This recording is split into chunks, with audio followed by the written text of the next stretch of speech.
রাসূল আরবি সাল্লাল্লাহু আলাইহি ওয়াসাল্লাম বলেছেন, লা তাআতা লিমাখলুকিন ফি মাসিয়াতিল খালিক। কখনো কোনো সৃষ্টি আনুগত্য করা যাবে না আল্লাহ তাআলার অবাধ্য হয়ে। সুতরাং মুহতারাম হাজিরিন, অপরদিকে রাসূল আরবি সাল্লাল্লাহু আলাইহি ওয়াসাল্লাম বলেছেন হাদিসের মাঝে ৩ নম্বর যে একটু আগে হাদিস পাঠ করেছিলাম মুসনাদ আহমদের, যে আল্লাহ তাআলা তোমাদের জন্য পছন্দ করেন তোমরা পরস্পর ঐক্যবদ্ধ হবে। ৩ নম্বর বলেছেন ওয়াতানাসাহু মান ওয়াল্লাহু আল্লাহু আমরাকুম, তোমাদের বিষয়গুলিকে যাকে আল্লাহ তাআলা নেতা বানাবেন এই বিষয়ে তার পূর্ণ আনুগত্য করবে, এটা আল্লাহ তাআলা পছন্দনীয় বিষয়। সুতরাং নেতৃত্ব যেখানে যোগ্য হবে, যোগ্যতার মাপকাঠি হলো কোরআনের আলোকে এবং রাসূল আরবি সাল্লাল্লাহু আলাইহি সাল্লামের সুন্নাহর আলোকে। এই দুটার বাস্তবায়ন হবে সাহাবা আদর্শের নমুনায়। এই মৌলিক উপাদানের ভিত্তিতে যদি কোনো যোগ্য নেতৃত্ব তৈরি হয়ে আসে এবং তুলনামূলক যদি কোনো দিক থেকে কমতিও থাকে, তুলনামূলক অন্যদের তুলনায় কারো মাঝে বেশি থাকে নেতৃত্বের যোগ্যতা, এই দৃষ্টিকোণ থেকে তাহলে সংঘবদ্ধ জীবন যাপন করা কোরআনের ভাষায় হাদিসের ভাষায় সেই দৃষ্টিকোণ থেকে ফরজ তুল্য।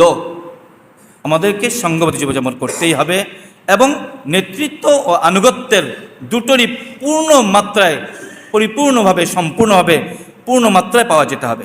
৩ নম্বর, যদি সংঘবদ্ধ জীবনযাপন করি, আমরা জামাতবদ্ধ জিন্দেগি যাপন করি, এর ফলাফল কি আসবে?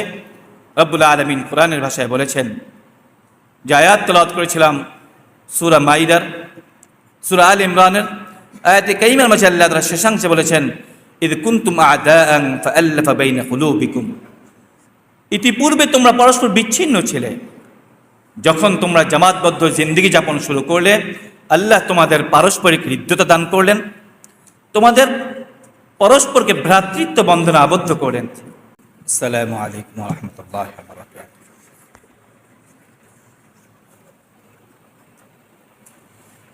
পাবনা মুসলিম কমিউনিটি কর্তৃক আয়োজিত আজকের এই দাওয়া কনফারেন্সের সম্মানিত উপস্থিতি,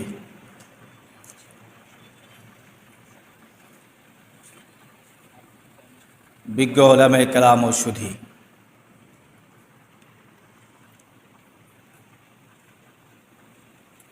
মহান রব্বুল আলমিনের দরবারে অগণিত অসংখ্য শুকর আদায় করছি যে রব্বুল আলমিন আমাদেরকে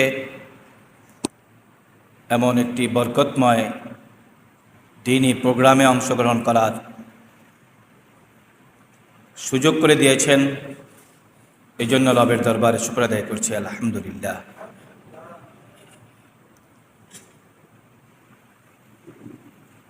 হামিদা ওয়া মুসাল্লিয়া ওয়া মুসাল্লিমা। أما بعد فأعوذ بالله من الشيطان الرجيم. بسم الله الرحمن الرحيم. واعتصموا بحبل الله جميعا ولا تفرقوا إلى آخر الآية. وقال رسول الله صلى الله عليه وسلم إن الله يرضى لكم ثلاثة فيرضى لكم أن تعبدوا الله ولا تشركوا به شيئا وأن تعتصموا بحبل الله جميعا ولا تفرقوا. صدق الله مولانا العظيم وصدق رسوله النبي الكريم ونحن على ذلك ولمن الشاهدين والشاكرين. سبحانك لا علم لنا إلا ما علمتنا إنك أنت العليم الحكيم. আজকের যে আলোচ্য বিষয়ে আলোকপাত করতে দাঁড়িয়েছি, জামাতবদ্ধ জিন্দেগির গুরুত্ব। মূল আলোচনার পূর্বে দুটি কথা আমাদের স্পষ্ট করে নেওয়া চাই। আসলে আমরা আদম সন্তান, আশরাফুল মখলুকাত, মহান রব যাদেরকে শ্রেষ্ঠত্বের উপাধি দিয়েছেন, তার সৃষ্টির শ্রেষ্ঠত্বের আসনে আমাদেরকে বসিয়েছেন। সে মানুষ সামাজিক জীব, একাকী বসবাস করতে পারে না। সৃষ্টিগতভাবে এবং জন্মগতভাবেই তারা একে অন্যের মুখাপেক্ষী। যেমন সহজ করে বললে এভাবে বলা যেতে পারে, সমাজের কেউ কোনো গাড়ির যাত্রী কিংবা আরোহী হবেন, কেউ চালক হবেন। একজন ডাক্তার তার প্রয়োজনে কখনো বাড়ির স্ট্রাকচারের জন্য ইঞ্জিনিয়ারের কাছে যাবেন, এবং ফল বিক্রেতার কাছে যাবেন তার ফলের চাহিদা মেটানোর জন্যে, সবজি বিক্রেতার কাছে যাবেন প্রয়োজনীয় সবজি ক্রয়ের জন্যে, আবার সেই সবজি বিক্রেতা তার অসুস্থতার প্রয়োজন ডাক্তারের কাছে যাবেন। এভাবে একে অন্যের সাথে আমরা মিশে আছি, পারস্পরিক এক সংঘবদ্ধ জীবনযাপন করছি আমরা সমাজের মাঝে। আর এই সংঘবদ্ধ জীবনকেই আমরা অন্য ভাষায় জামাতবদ্ধ জিন্দেগি বলতে পারি। এটা সহজ একটি বিষয়, কিন্তু আজকের এই দাওয়া কনফারেন্সে এমন একটি গুরুত্বপূর্ণ বিষয়, কিংবা যদি বলি সহজতর একটি স্বাভাবিক বিষয়কে কেন আনা হলো, মানুষ হিসাবে রব্বুল আলামিন আমাদেরকে শ্রেষ্ঠত্ব দিয়েছেন এবং কুনতুম খায়রা উম্মাহ বলেছেন, সকল জাতির তুলনায় শ্রেষ্ঠত্ব দিয়েছেন আমাদেরকে। সুতরাং রব্বুল আলামিনের কিছু চাহিদা রয়েছে, মানসা রয়েছে। কোরআন ও হাদিসের আলোকে, ইসলামী শরিয়ার আলোকে এই জামাতবদ্ধ জিন্দেগির গুরুত্ব কতটুকু, এই বিষয়েই মূলত আজকে আলোকপাত করবো ইনশাআল্লাহ তাআলা। ওয়া মা তাওফীকি ইল্লা বিল্লাহ। জামাতবদ্ধ জিন্দেগির এই গুরুত্ব, এই টপিকে, এই শিরোনামে আলোচনার জন্য বুঝার সুবিধার্থে আমি আমার স্বল্প সময়ের আজকে আলোচনাকে মূলত 4টি ভাগে ভাগ করে নেব। যদিও মূল শিরোনামে দেখতে পেয়েছেন কিংবা শুনতে পেয়েছেন আপনারা জামাতবদ্ধ জিন্দেগির গুরুত্ব, কিন্তু আলোচনা বোধগম্য হওয়ার সুবিধার্থে আলোচনাকে আমি 4টা ভাগে ভাগ করব। প্রথমত, জামাতবদ্ধ জিন্দেগির গুরুত্ব এবং এর সাথে প্রাসঙ্গিক হলো এই জামাতবদ্ধ জিন্দেগির মৌলিক উপাদান কি কি। 3 নম্বর, যদি জামাতবদ্ধ জিন্দেগি যাপন আমরা করতে পারি তাহলে এর সফলতা কি, এর রেজাল্ট কি আসবে। 4 নম্বর, বর্তমান বৈশ্বিক প্রেক্ষাপটে, বিশেষত আমাদের দেশীয় প্রেক্ষাপটে এই জামাতবদ্ধ জিন্দেগির সূচনা কিভাবে হতে পারে কিংবা রূপরেখা কি দাঁড়াতে পারে। শুরুতেই পবিত্র কোরআনে কারীমের সূরাত আল ইমরানের মাঝে 103 নম্বর আয়াতে রব্বুল আলামিন বলেন, আউযু বিল্লাহি মিনাশ শাইতানির রাজীম, ওয়া'তাসিমু বিহাবলিল্লাহি জামিআন ওয়া লা তাফাররাকু। তোমরা আল্লাহ তাআলার রজ্জুকে সকলে আঁকড়ে ধরো, ওয়া লা তাফাররাকু, পরস্পর বিচ্ছিন্ন হয়ো না। এই আয়াতে কারীমের মাঝে আল্লাহ তাআলা তার বান্দাদিগকে সকলকে আল্লাহ তাআলার রজ্জুকে আঁকড়ে ধরতে বলেছেন, সম্মিলিতভাবে, এককভাবে নয়। জামাতবদ্ধ হওয়ার প্রতি আল্লাহ গুরুত্ব আরোপ করেছেন এবং সাথে সাথে এটার বিপরীত দিককেও আল্লাহ উল্লেখ করে দিয়েছেন, ওয়ালা তাফাররাকু, তোমরা পরস্পর বিচ্ছিন্ন হয়ে না। এর চাইতেও মজার বিষয় হলো আয়াতে কারীমার পরবর্তীতে আল্লাহ তাআলা বলছেন আয়াতে কারীমার মাঝে, ওয়াযকুরু নি'মাতাল্লাহি আলাইকুম ইয কুনতুম আ'দাআ ফাআল্লাফা বাইনা কুলুবিকুম ফাআসবাহতুম বিনি'মাতিহি ইখওয়ানা।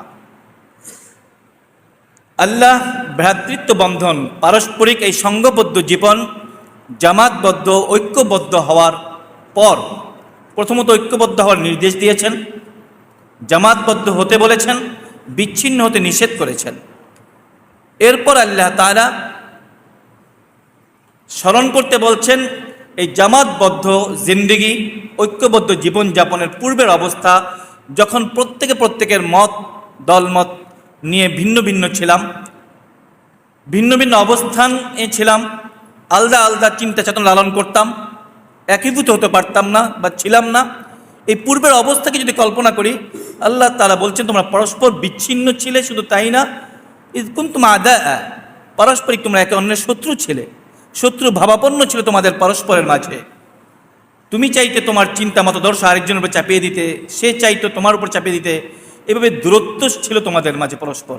ফাআল্লাফা বাইনা কুলুবিকুম, যখন এক কেন্দ্রবিন্দু শরিয়াকে টার্গেট করে রব্বুল আলামিনের মানসা, তার চাহিদা, আল্লাহ তাআলার দিক নির্দেশনাকে সামনে রেখে যখন তোমরা একত্রিত হয়ে গেলে, ফাআল্লাফা বাইনা কুলুবিকুম, আল্লাহ তোমাদের আন্তরিক হৃদ্যতা দান করলেন, ফাসবাতুম বিনিআমাতি ইখওয়ানা, যার ফলে তোমরা পরস্পর ভ্রাতৃত্ব বন্ধনে আবদ্ধ হলে। ঠিক তদ্রূপ আল্লাহ তাআলা পরবর্তী আয়াতে আল্লাহ তাআলা বলছেন, ওয়ালতাকুম মিনকুম উম্মাতুন ইয়াদউনা ইলাল খায়র ইয়ামুরুনা বিল মা'রুফ ওয়া ইয়ানহাউনা আনিল মুনকার। তোমাদের মাঝে এমন একটি দল থাকা প্রয়োজন, এমন একটি জামাত থাকা প্রয়োজন, যারা আহ্বান জানাবে কল্যাণের প্রতি, যাদের মৌলিক কাজ হবে তারা মানুষকে সর্বদা কল্যাণের দিকে আহ্বান করবে। আর এটা তো সকলেই আমরা বুঝি, মানুষের জন্য চিরস্থায়ী কল্যাণ তো সেটাই, যেটা পরকালীন কল্যাণ। পরকালীন কল্যাণ কোন পথে, পরকালীন মুক্তি কোন পথে, প্রকৃত সফলতা কোন পথে, সেই পথ ও পন্থা বাতলে দিবে। সেই পথে পরিচালিত করার জন্য, নিজের জীবনকে সাজানোর জন্য একটা দল যেন সর্বদা আহ্বান করবে, এবং এটার বাস্তব নমুনা হবে কল্যাণের পরিপূর্ণ বাস্তবায়ন, কল্যাণের প্রতি আহ্বান পূর্ণতা পাবে তখনই যখন দুইটা বিষয়ের সমন্বয় হবে, ইয়ামুরুনা বিল মা'রুফ ওয়া ইয়ানহাউনা আনিল মুনকার। সৎ কাজের আদেশ দিবে, অসৎ কাজ থেকে মানুষকে বিরত রাখবে, বাধা প্রদান করবে। ওয়া তু'মিনুনা বিল্লাহ, আর এই দুইটা কাজের পূর্ব শর্ত হলো পরিপূর্ণ ঈমান বিল্লাহের পর, অর্থাৎ আল্লাহ তাআলার উপর পূর্ণ আস্থা ও বিশ্বাস। এক, সব কিছু করবেন তো আল্লাহ তাআলাই। ঐক্যবদ্ধ প্রচেষ্টা আমরা চালাবো, কল্যাণের দিকে দাওয়াত আমরা দিব, সম্মিলিতভাবে দিব, একক নেতৃত্বে দিব, একজনকে নেতা মেনে দিব। জামাতবদ্ধ জিন্দেগি যাপনের মাধ্যমে আমরা সম্মিলিত প্রচেষ্টা চালাবো, সফলতার কল্যাণের পূর্ণতা দান করবেন আল্লাহ তাআলা। সিরাতুল মুস্তাকিম আমরা পরিচালিত নিজেরা হওয়ার, অন্যকে করার প্রচেষ্টা চালাবো, আল্লাহ তাআলা পূর্ণতা দান করবেন এবং সমস্ত প্রতিবন্ধকতাগুলোকে দূর করে দিবেন আল্লাহ তাআলা। এই বিশ্বাসকে যদি বলো, উলাইকা হুমুল মুফলিহুন, প্রকৃত সফলতা, আল্লাহ তাআলা এটাকেই বলেছেন। এই আয়াতে কারিমা, দুটি আয়াতের মাঝে আল্লাহ তাআলা কোনো ব্যক্তিকে নির্দিষ্ট করেননি, দলবদ্ধ হতে বলেছেন, জামাতবদ্ধ জিন্দেগি যাপন করতে বলেছেন। এবং এই জামাতবদ্ধ জিন্দেগির গুরুত্বারোপ করতে গিয়ে রাসূল আরবি সাল্লাল্লাহু আলাইহি সাল্লাম বলেছেন, হযরত আবু হুরায়রা রাদিয়াল্লাহু তাআলা আনহু থেকে বর্ণিত মুসনাদ আহমদের 59 নম্বর হাদিসে বোঝা আছে, 4481 নম্বর হাদিস মুসনাদ আহমদের, রাসূলুল্লাহ সাল্লাল্লাহু আলাইহি ওয়াসাল্লাম বলছেন, ইন্নাল্লাহা ইয়ারদা লাকুম সালাসা ওয়া ইয়াকরাহু লাকুম সালাসা, আল্লাহ তাআলা তোমাদের জন্য তিনটি বিষয়কে পছন্দ করেন এবং তিনটি বিষয় অপছন্দ করেন। ফায়ারদা লাকুম আন তা'বুদুল্লাহ ওয়া লা তুশরিকু বিহি শাইআ। এক নম্বর হলো, আল্লাহ তাআলা পছন্দ করেন, হে বান্দা সকল, তোমরা এক আল্লাহর ইবাদত করবে, তার সাথে অন্য কাউকে শরীক করবে না। দুই নম্বরে আল্লাহ তাআলা বলছেন, ওয়ান তা'তাসিমু বিহাবলিল্লাহি জামিআ ওয়া লা তাফাররাকু। রাসূল আরবি সাল্লাল্লাহু আলাইহি ওয়াসাল্লাম বলছেন, আল্লাহ তোমাদের জন্য পছন্দ করেন যে দ্বিতীয় বিষয়টি, সেটা হলো তোমরা পরস্পর আল্লাহর রজ্জুকে ঐক্যবদ্ধভাবে আঁকড়ে ধরবে।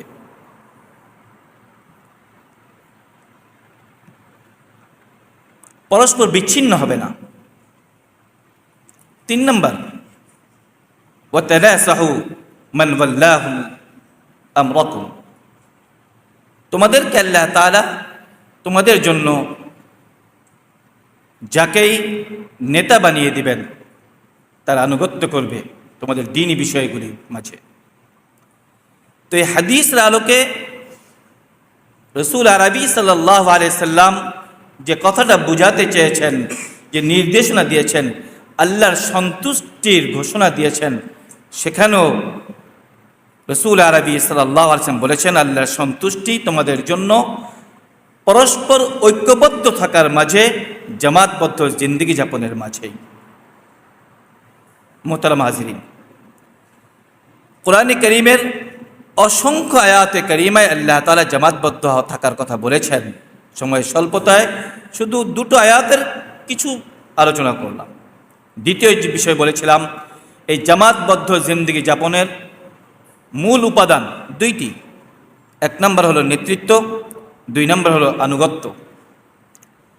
সঠিক, যোগ্য ও আদর্শ নেতৃত্ব ছাড়া কোনো জামাতবদ্ধ জিন্দেগির সফলতা খুঁজে পায় না। ঠিক প্রকৃত আনুগত্য ছাড়া জামাতবদ্ধ জিন্দেগি যাপন হয় না। উদাহরণস্বরূপ, হাট বাজারে অসংখ্য লোকের সমাগম হয়, কিন্তু সেটাকে কেউ জামাতবদ্ধ জিন্দেগি বলা যায় না। ঠিক তদ্রূপ কোনো মসজিদে যদি হাজারো মুসল্লি সমবেত হয়ে একাকী নামাজ আদায় করে চলে যায়, সেটাকেও জামাত বলা যায় না। কারণ এই দুই জায়গার কোথাও কোনো নেতৃত্ব নেই এবং আনুগত্যও নেই। অতএব কোনো জামাতবদ্ধ জিন্দেগি যাপনের জন্য মৌলিক উপাদান হলো নেতৃত্ব এবং আনুগত্য। আর এই বিষয়ে কোরআনে কারীমে আল্লাহ তাআলা বলেছেন, ইয়া আইয়ুহাল্লাযীনা আমানু আতিউল্লাহ ওয়া আতিউর রাসূল ওয়া উলিল আমরি মিনকুম ফাইন তানাযাতুম ফারুদ্দুহু ইলাল্লাহি ওয়া রাসূল। হে মুমিন সকল, তোমরা আল্লাহ তাআলার আনুগত্য করো, তার রাসূলের আনুগত্য করো। মুফাসসিরে কেরাম এর তাফসিরে স্পষ্টভাবে উল্লেখ করেছেন, আল্লাহ তাআলা আনুগত্যের ক্ষেত্রে আতিউল্লাহ ওয়া আতিউর রাসূল, আরবি ব্যাকরণের ভাষায় আরবি শব্দ আতিউ উল্লেখ করেছেন দুবার। আল্লাহ তাআলার আনুগত্য করো, আল্লাহর রাসূলের আনুগত্য করো, অবশ্যই অবশ্যই করতেই হবে, এর বিকল্প কোনো পথ নেই। ওয়া উলিল আমরি মিনকুম, এর পূর্বে আল্লাহ তাআলা আনুগত্য করতে বলেছেন, আতিউ শব্দের ব্যবহার করেননি। এর মানে হলো তোমাদের উলুল আমর। বুখারীর ব্যাখ্যা গ্রন্থে আবু হুরায়রা থেকে বর্ণিত উলুল আমর বলা হয় শাসককে, কোনো দলনেতাকে। যদিও মতবিরোধ রয়েছে, অনেকে এটাকে রাষ্ট্রপ্রধানকে বলেছেন, কিন্তু প্রসিদ্ধ মত হলো এটাই, যে কোনো গোষ্ঠী, যে কোনো দল, যে কোনো জামাতবদ্ধ, যে কোনো সংগঠন, যে কোনো সংঘবদ্ধ, এমনকি আমার ছোট্ট পরিসরে পরিবারের মধ্যে আমি গৃহকর্তা, আমি আমার পরিবার, আমার গৃহকে কিভাবে পরিচালিত করব, এই ব্যাপারে যদি সকল সদস্যদেরকে নিয়ে মশওয়ারা করি, সেই আমিরে ফয়সাল প্রধান যিনি হবেন, তার ব্যাপারেও বলা হয়েছে আয়াতে কারিমার মধ্যে, উলুল আমর বলা হয়েছে কোরআনের ভাষায়। তো আল্লাহ তাআলা এখানেও বলেছেন তোমরা পরিপূর্ণ আনুগত্য করো। উদ্দেশ্য হলো কোনো দ্বিধা সংকোচ ছাড়া, কোনো প্রশ্ন উত্তর ছাড়া নিঃসংকোচে নির্দ্বিধায় আল্লাহ তাআলার প্রত্যেকটা হুকুমের আনুগত্য করতে হবে, রাসূলুল্লাহ সাল্লাল্লাহু আলাইহি সাল্লাম আনুগত্য করতে হবে। আর তোমাদের নেতা, দলপ্রধান, তোমাদের আমির জামাতের আনুগত্য করবে ততক্ষণ পর্যন্ত যতক্ষণ পর্যন্ত তারা শরিয়ার গণ্ডির মাঝে থাকবে, কোরআন ও হাদিসের সীমার মধ্যে থাকবে। যদি তাদের দ্বারা কখনো কোনো কাজ গুনাহের দিকে আহ্বান আসে কিংবা শরিয়া বিরোধী কোনো কার্যকলাপের প্রতি তাদের আহ্বান আসে, তাহলে সেখানে তাদের আনুগত্য করা যাবে না। কেননা রাসূল আরবি সাল্লাল্লাহু আলাইহি ওয়াসাল্লাম বলেছেন, লা তাআতা লিমাখলুকিন ফি মাসিয়াতিল খালিক, কখনো কোনো সৃষ্টি আনুগত্য করা যাবে না আল্লাহ তাআলার অবাধ্য হয়ে। সুতরাং মুহতারাম হাজিরিন, অপরদিকে রাসূল আরবি সাল্লাল্লাহু আলাইহি ওয়াসাল্লাম বলেছেন হাদিসের মাঝে 3 নম্বর, যে একটু আগে হাদিস পাঠ করেছিলাম মুসনাদ আহমদের, যে আল্লাহ তাআলা তোমাদের জন্য পছন্দ করেন তোমরা পরস্পর ঐক্যবদ্ধ হবে।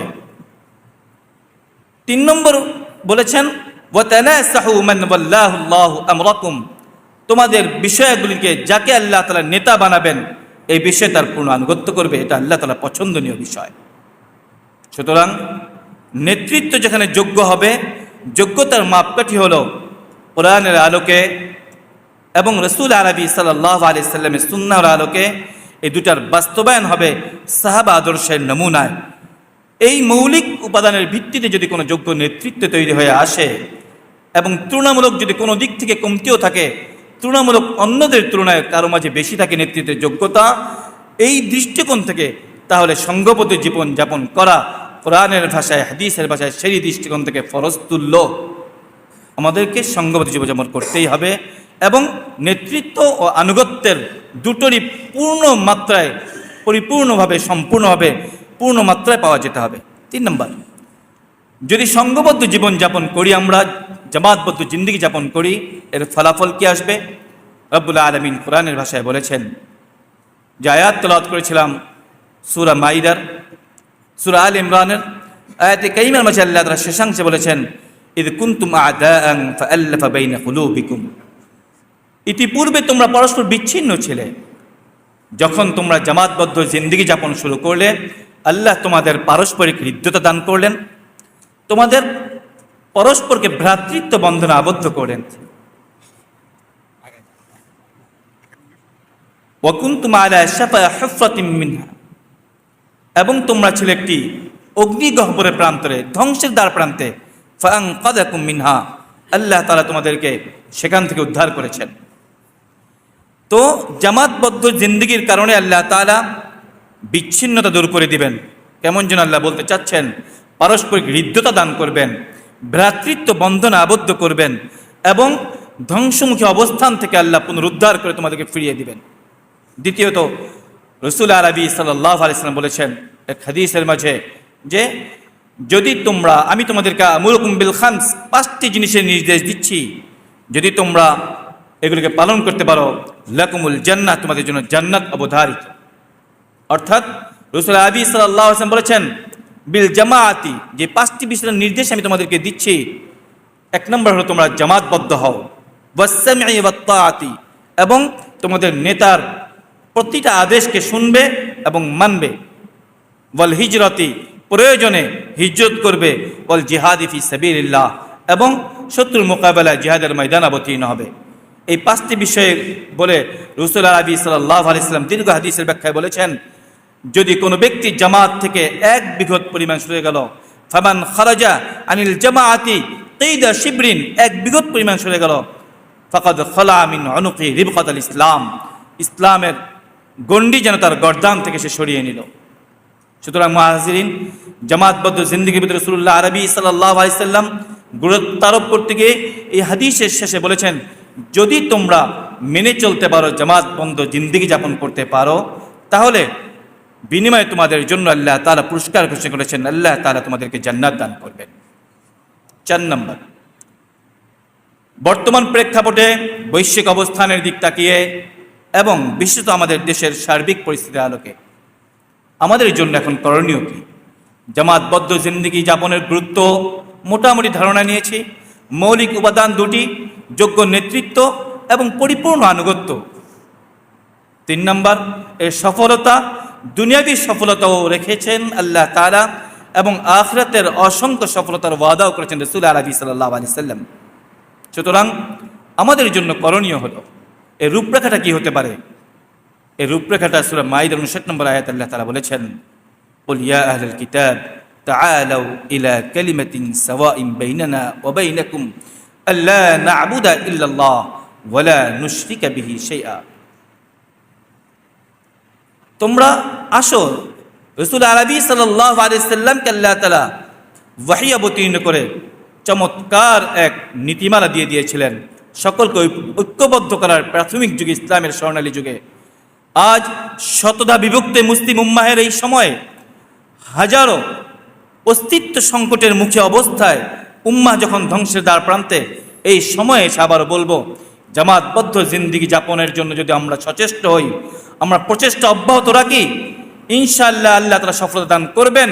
কিন্তু আমাদের রূপরেখাটা প্রত্যেকের এমনটি হওয়া চাই যে ইয়া আহলাল কিতাব তাআলাউ ইলা কালিমাতিন সাওয়াইন বাইনানা, আসো, সমাজের যে যে অবস্থানেই আছো না কেন, তুমি তোমার কর্মদিক থেকে, শিক্ষাগত যোগ্যতার দিক থেকে, অবস্থানগত দিক থেকে যেখানে অবস্থান করো না কেন, আসো, কমপক্ষে এই একটা বিষয়ে আসো, আমরা ঐক্যবদ্ধ হই, ইলা সাওয়াইন বাইনানা, যে কথা আমার মাঝে তোমার মাঝে কোনো বিভেদ নেই, আমার আল্লাহ এক, তোমারও আল্লাহ এক, আমার রাসূল এক, তোমারও রাসূল এক, সাওয়াইন বাইনানা ওয়া বাইনাকুম আল্লা না'বুদা ইল্লাল্লাহ, আল্লাহ ছাড়া কাউকে রব হিসেবে মানি না, কারো ইবাদত করি না, তার সাথে কাউকে শরীক স্থাপন করি না। আমার চাকরি না, আমার বাক্যি না, কোনো পাওয়ার না, সুপার পাওয়ার না, কোনো কিছুর আমাকে কর্তৃত্ব করতে পারে না, শুধুমাত্র আল্লাহ তাআলাই সর্বময় ক্ষমতার অধিকারী, তার সাথে কাউকে শরীক করব না। এবং ওয়ালা নাত্তাখিযু আরবাবাম ইয়া আহলাল কিতাবি তাআলাউ ইলা কালিমাতিন সাওয়াইন বাইনানা ওয়া বাইনাকুম আল্লা না'বুদা ইল্লাল্লাহ ওয়া লা নুশরিকা বিহি শাইআ। এরপর আয়াতে আল্লাহ তাআলা বলছেন যে এবং পরস্পর কেউ কাউকে আমরা একে অন্যের রব বানিয়ে নেব না। আর্থিক কিছু ফান্ড অর্থবিত্তশালী হওয়ার কারণে, সম্পদশালী হওয়ার কারণে, পদ পদবী অধিকারী হওয়ার কারণে নিজেকে কিছু কেউকেটা মনে করব, অন্যকে দমিয়ে রাখার চেষ্টা করব, অন্যের উপর জুলুমের নির্যাতন স্টিম রোলার চালাবো, নিজেকে রব মনে করব, কিংবা আমরা পাঁচটা গোলামের মতন গোলামি করে যাব। রুবুবিয়তকে বাদ দিয়ে আল্লাহ তাআলা রসুল আরবি সাল্লাল্লাহু আলাইহি ওয়াসাল্লাম জবান দ্বারা ওয়াহী অবতীর্ণ করে জিবরিল আমিনের মাধ্যমে এই বাণী আমাদের কাছে পৌঁছে দিচ্ছেন। আসো, ঐক্যবদ্ধের রূপরেখা হলো এটাই। আসো, এই নীতি ঐক্যবদ্ধ হও, আল্লাহ তাআলার ইবাদতই করব এবং তার সাথে কাউকে শরীক করব না, এবং একে অন্যকে আমরা রব বানিয়ে নেব না, কাউকে প্রভু বানিয়ে নেব না। সুতরাং মুআজ্জাজ হাজিরিন উপস্থিতি, যদি আমরা জামাতবদ্ধ জিন্দেগীর জন্য আন্তরিকভাবে প্রচেষ্টা শুরু করি, আজকের এই পাবনা মুসলিম কমিটির পক্ষ থেকে এটাই বলবো, যেই চমৎকার আয়োজন উদ্যোগ নিয়েছেন, তারা সমবেত করেছেন। আজকে আমরা এখানে সমবেত হয়েছি দাওয়া কনফারেন্সে। এই দাওয়া মিশন যদি আমরা চালু রাখতে পারি, আজকের ক্ষুদ্র পরিসরে নিজের ব্যক্তি জীবন থেকে শুরু করতে পারি, ইনশাআল্লাহ ইনশাআল্লাহ আল্লাহ ঘোষিত আমাদের সফলতা পার্থিব জীবনে রসুল আরবি সাল্লাল্লাহু আলাইহি সাল্লামের ঘোষিত পরকালীন মুক্তি ও পুরস্কার অসংখ্য আমাদের পদে চুম্বন করবে ইনশাআল্লাহ। ওয়া মা তাওফীকি ইল্লা বিল্লাহ। আসসালামু আলাইকুম ওয়া রাহমাতুল্লাহি ওয়া বারাকাতুহু।